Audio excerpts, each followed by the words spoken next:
Hey, welcome back. Stephen here with another bunch of comics to show you. So let's dig in. First off, this one takes me way back. It's one of the Big Little books. I'm guessing it's a reprint because it's got Big Little Book Classic on it. Bugs Bunny and Klondike Gold. Remember these? Remember these when I was a kid. There were a bunch of them. Bugs Bunny, Sylvester and Tweety. It was Popeye. Maybe Pink Panther. It's a whole whack of them. So what they are storybooks, like illustrated storybooks.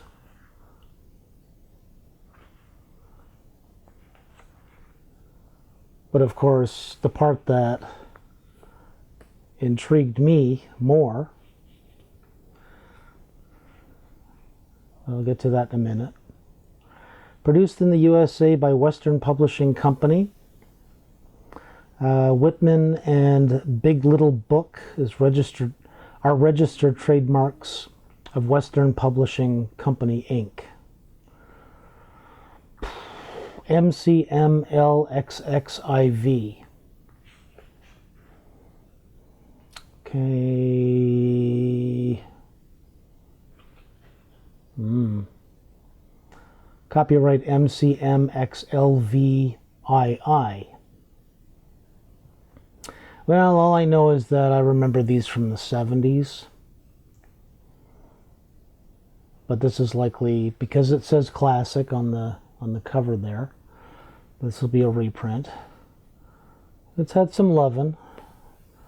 It's got a few beauty marks, some scuffing along there on the bottom. Back to the fun part, though. This was fun for me. So in the corner, above each illustrated panel, there was a separate image. And I don't know if I can actually get it to do it at this angle. But it was an animated flip book. That's not really cutting it, is it? Okay, let me try something else.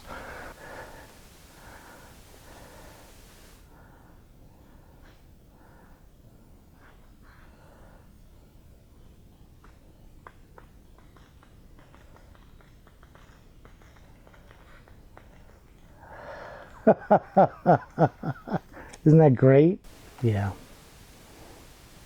Brings back memories. Cool. Next up, I've got a little bit more recent. Berserker 2. Berserker 2. Yeah. You know, I don't know. That part's a fairly good likeness. I'm not sure about the rest of it.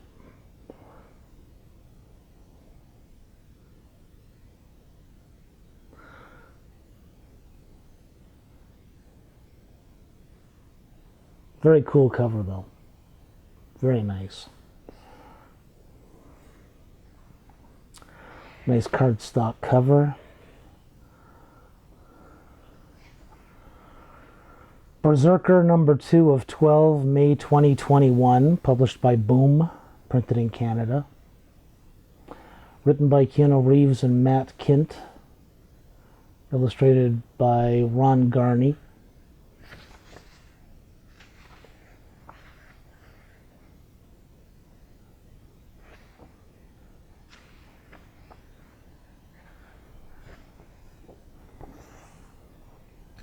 Nice illustrations. Nice coverage throughout, too. Colors pop, as you'd expect from a book from 2020.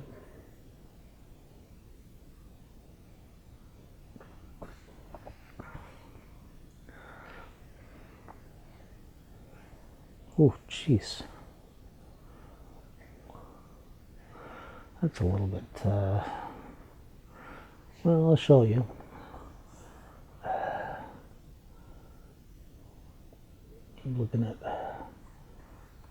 that down there. Yikes.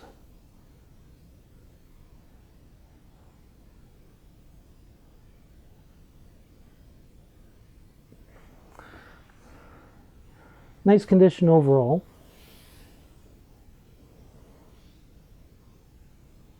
I don't see any spine ticks. On the back there are a couple of dings. You can see them there. But yeah, overall. Black coverage cover, not too bad. Not too bad. There's a little bit of light scuffing. I don't know if the camera will pick it up, just right there.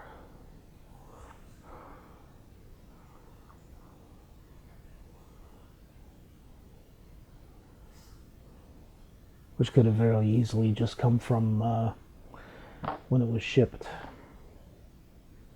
Oh, so yeah, this one I picked up at an LCS. And this bad boy was from a local flea market. One of the vendors there, he had some comic books, and I just asked him, do you have any more? And he said, yeah, well, I've got a few tucked away here. So he opened up a drawer that he had in a cabinet at the side and pulled out this one, and I said, sold.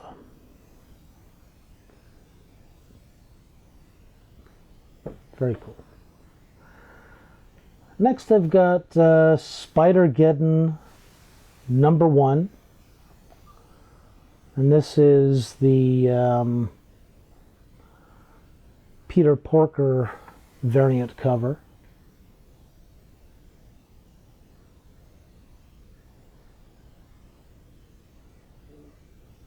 It's very Looney Tunes looking.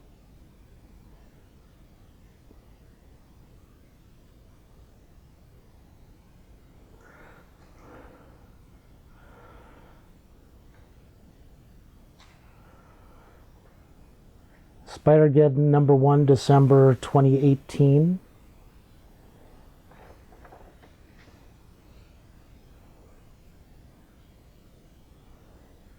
Molina, penciler and inker. Oh, nice.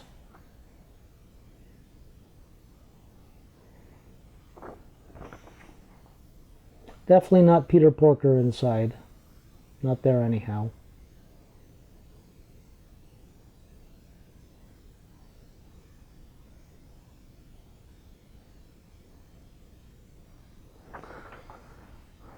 Very nice.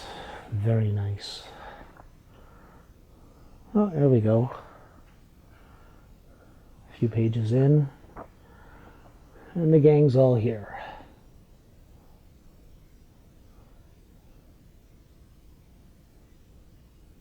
Beautiful.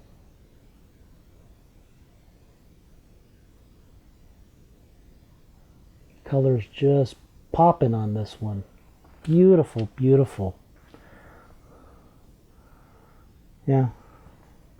LCS. I shop them. I run one. And I shop them. Everyone needs to make money, right? And it's not a competition. Next up I've got from DC, Justice #3.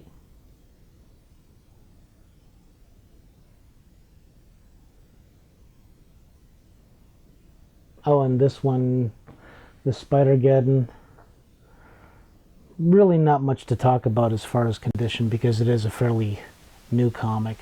There's a little bit of, it looks as though there's some ink transfer happening just there at the bar, and there are a couple of spine ticks, but they're not color breaks. I'm not sure if the camera will pick them up.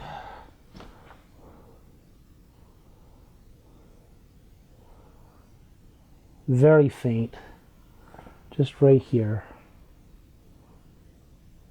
See it? But it's not a color break. So, nice. Back to Justice. It definitely does have a ding on the spine, but I'll get to that in a moment. Just have to look for the indicia. Justice 3, February 2006. Yep. Published bi-monthly by DC Comics.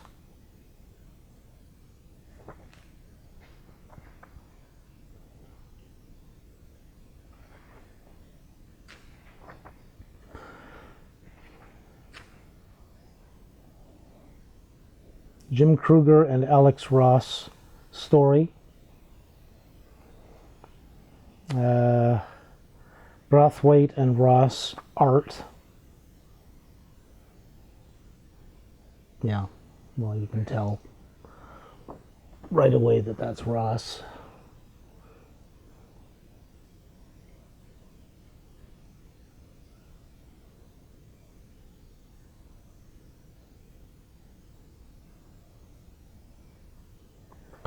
Very cool.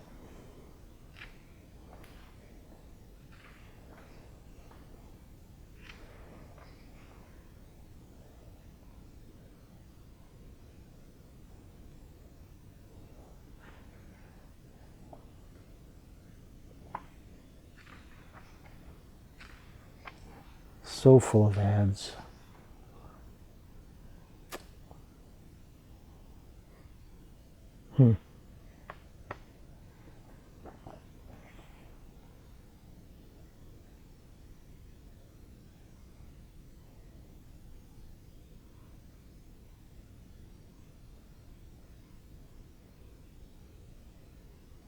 Beautiful.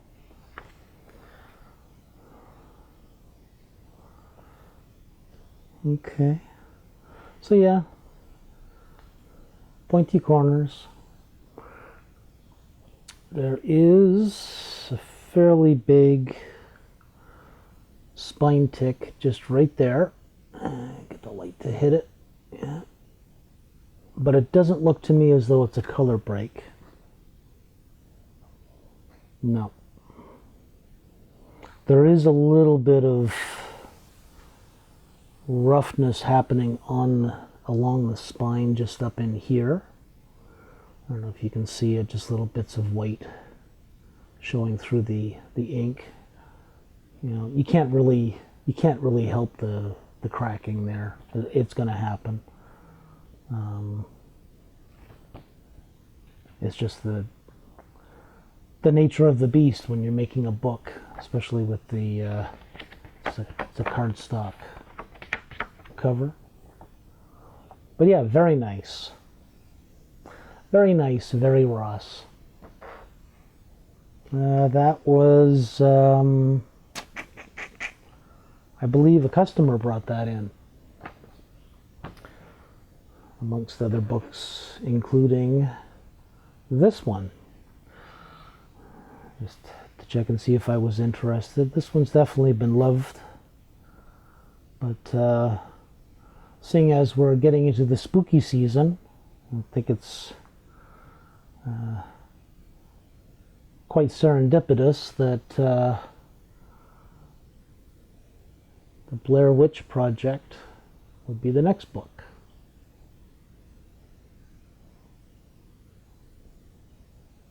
Very spooky. From Oni Press. Blair Witch Project, August 1999, published by Oni Press out of Portland.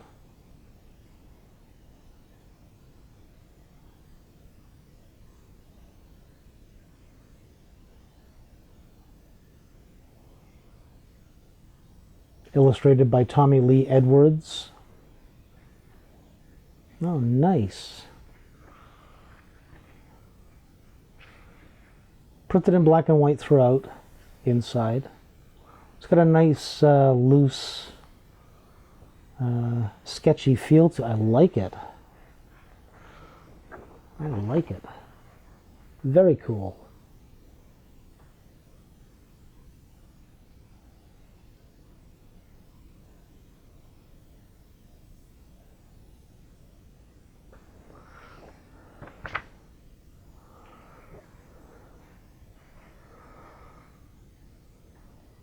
Alright, so it's a series of stories.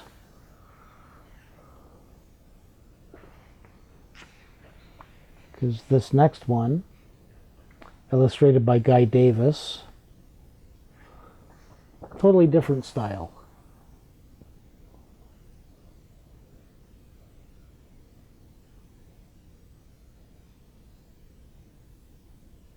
Very cool.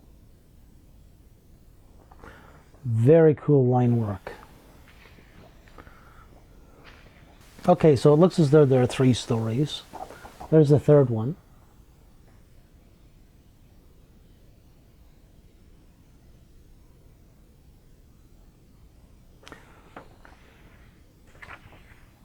So nice. Let's see, art by Bem.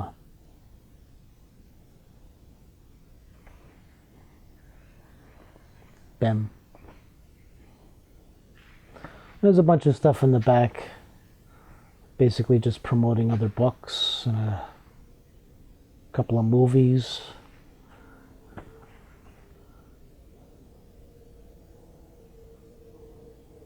So it's not, it doesn't look to me to be an adaptation of the movie itself. Yeah. When Haulgasm Films and Artisan Entertainment contacted Joe and me, this is the editor-in-chief, Jamie S. Rich talking, contacted Joe and me about Oni doing a tie-in with the Blair Witch Project. A remembered Wood Witch said the similar names and references, and I knew what we'd do. Okay, so this is a tie-in.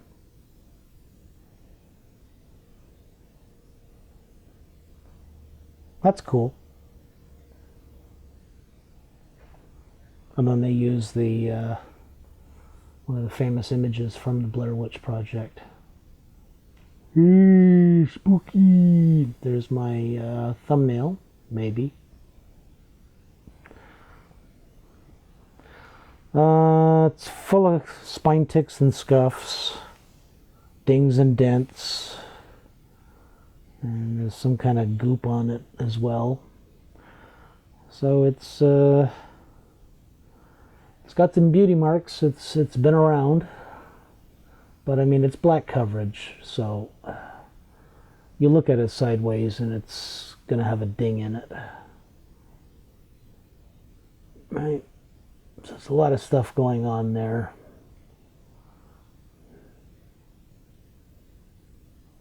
I mean, a pressing would make it look better, but you've got color breaks all along the spine.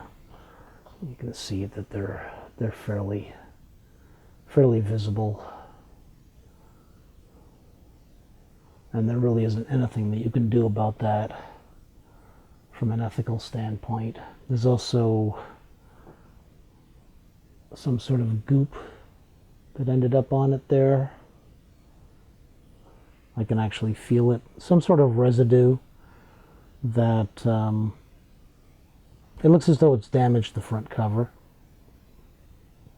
Hard to tell. I'm not going to pick at it because it may make it worse. On the back, same dealio.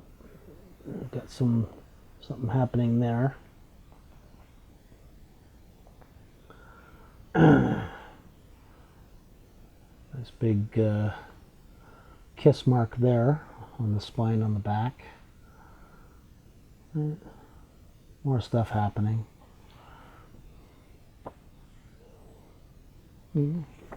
Corners aren't too bad though. But yeah, it's a nice little Nice little esoteric book connected to the movie. Yeah. Yeah. Happy to dig that one out. Yeah, these two, customer came in with a bunch of books. As I've said previously, I don't buy collections, but I'm happy to look through books.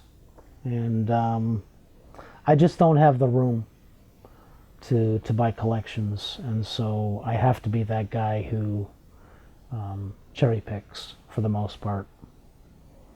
Last I've got from Valiant.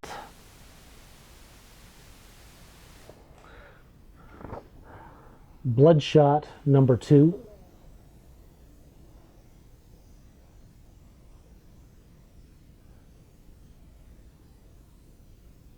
Very nice cover.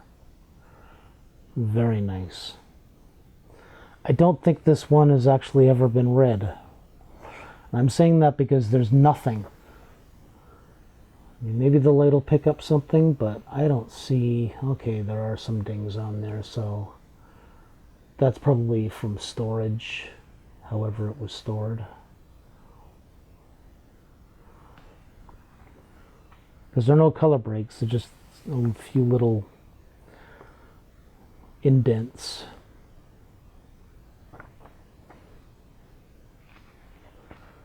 Bloodshot, Volume 1, Number 2, March 1993, published by Valiant, a division of Voyager Communications, Inc., out of New York.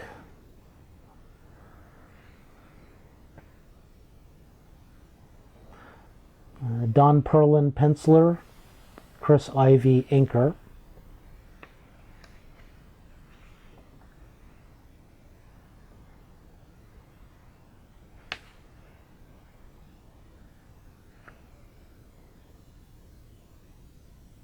Sounds like a watercolor wash. It could have been done with markers.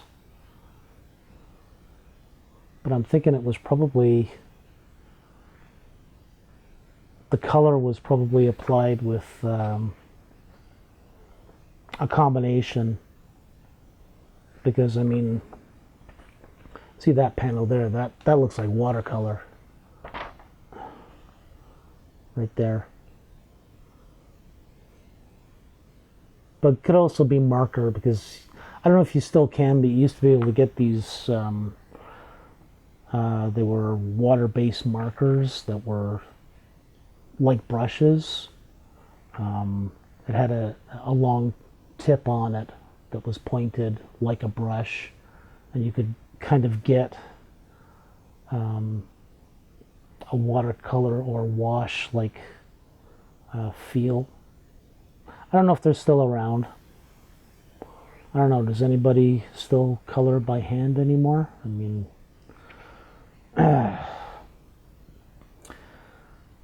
I was a cell painter for half a second 3 lifetimes ago, and it was all done by hand, and I don't think any animated stuff is done by hand anymore.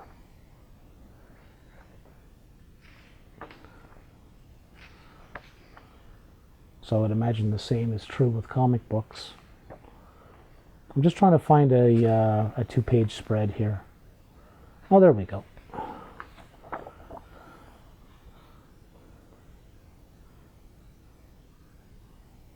Very cool.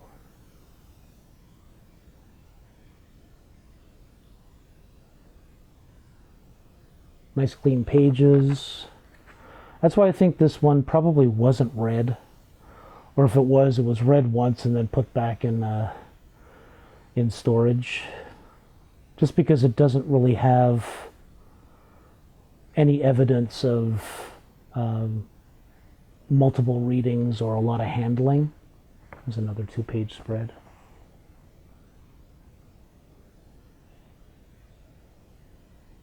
But yeah, the application of color is very interesting because it is so different than the other books that do have color in them. It's very stylistic. You know, it's got more of an arts feel to it. You know, just little things like with this panel here, you can see the wall in the back there. You can see the drips. It's just cool. Little touches like that, which would have been done by hand. Yeah. I would imagine. It looks like it. Yeah, very cool. Yeah. Nice pointy corners. Not much at all. Like I said, just whatever the light picked up, and it's really nothing. I mean, it looks like a lot under the light the way it's picking it up, but that truly is minimal compared to a lot of the comics that I've seen, including some of the ones that I've shown you. So, oh, okay, well, we have a spine tick just right here. Okay, so I take everything that I said, I take it back a little bit, because I didn't see that. Snuck up on me. But yeah, overall, beautiful book. Cool to have. You know, volume 1. Nice. I think Vin Diesel's going to do another movie with as him. Probably not, huh? So yeah, that's it for this time around. As always, thank you very much if you've had the chance to drop by the shop Friday, Saturday, Sunday, noon to 6 p.m. upstairs at 455 Hazeldean Road in West Ottawa. And thank you for everyone who dropped by, specifically on Batman Day on this past Saturday. That was a blast. Sorry if I shocked people. I don't own a Batman costume, so I figured I'd emulate the Joker to a certain extent. But because I have families with small kids coming into the shop every so often, I didn't want to do the full kabuki. So I figured the green hair was enough. And it was fun. And thank you so much to Dan, if you're watching, for coming by as the big man himself. And yeah, thank you. Thank you for your support. And thank you for watching this video. Remember to do all of that YouTube jazz. Like, subscribe, hit the notification button, comment, let me know which of these comics you like. And yeah, until next time, enjoy the dig, man. Cheers.